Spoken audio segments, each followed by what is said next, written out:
I've set a little goal for myself this year because I want to improve my photography and filming skills.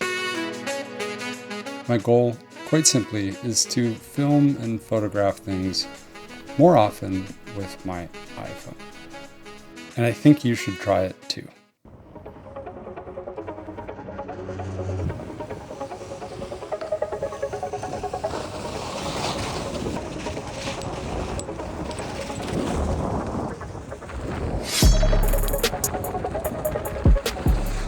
Why my phone? And in my case, it's the iPhone 16 Pro.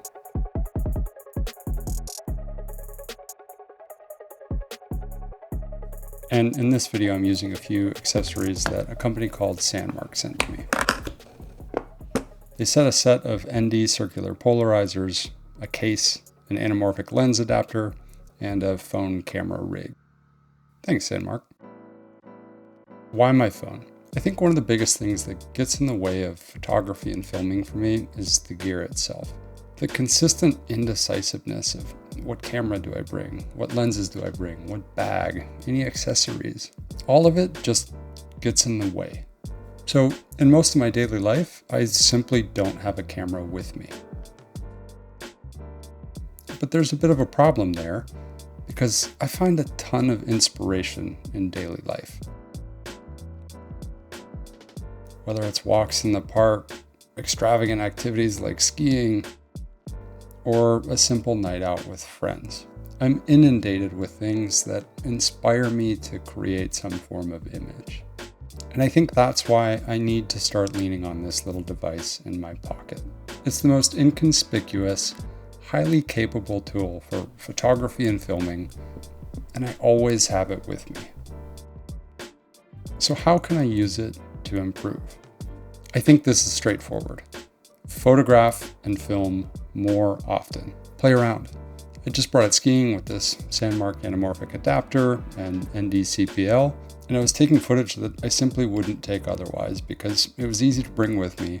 It didn't get in the way of my daily life, but still gave me an excuse to capture things and explore creatively. I've been taking more photos than ever on my iPhone. I take them in the RAW Max mode and then edit them in Lightroom Mobile. And on the go, it's a really interesting tool to practice and capture any photo that I want to.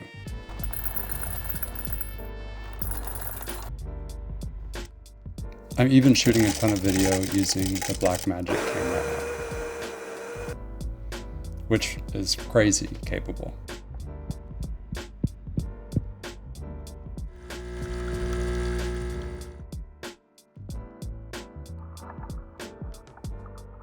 I continue to use the Viewfinder app to help me with framing and composition.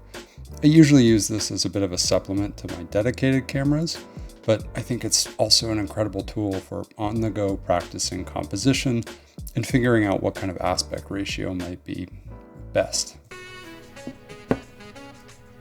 So how can I get the best out of it?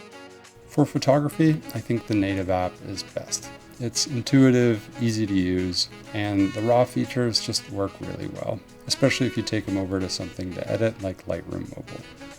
And then to assist when I'm carrying a bigger camera, I like this Viewfinder app.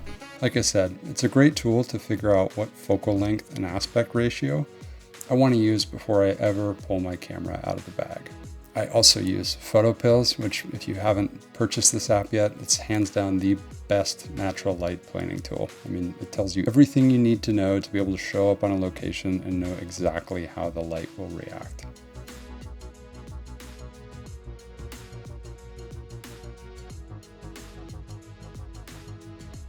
I also love it for some of the things like the hyperfocal distance tables so that I know if I'm capturing something, I'm getting everything in focus. Then for filming, I almost exclusively use the Blackmagic camera app, as it gives me the full control over things like codec, color profile, frame rate, lens, ISO, and a suite of monitoring tools that make filming on the iPhone simple. I mean, check it out. I'm literally using an iPad to monitor my shots right now. Honestly, isn't it crazy what these things can do? So can it replace your $3,000 camera? No. What about this gear that Sandmark sent me? Is it worth it and do you need it? Maybe. Honestly, I've had a lot of fun playing around with this little anamorphic adapter and the ND CPLs that go with it. I think in particular, the neutral density circular polarizer filters help to ensure that I'm always dialing in my exposure. The iPhone really works at its best in a fairly narrow range, so getting exposure perfect is helpful, and that's where these ND CPLs come in.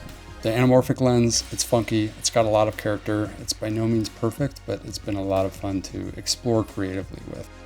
The rig I haven't found a good use case for just yet, because it sort of gets in the way with the whole premise for me of the phone photography, being pocketable and simple to use. But I could see it being helpful if this was your only camera, as it can add a decent amount of stability for handheld work. But honestly, it just doesn't fit my needs. Is your phone the best tool to improve your photography? Yes, I think it certainly can be. In the case of my phone, and frankly most phones nowadays, they are far too capable to say they're not good enough to practice with. Just search "shot on iPhone" on Instagram. Or watch one of the full-length feature films that have been shot on an iPhone.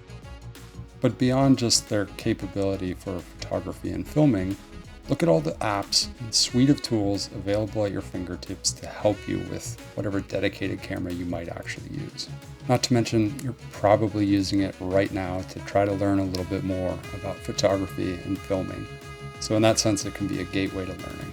Anyway, I wanted to share this small goal of mine and invite you to join me.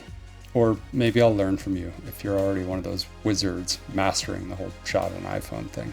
Thanks for watching.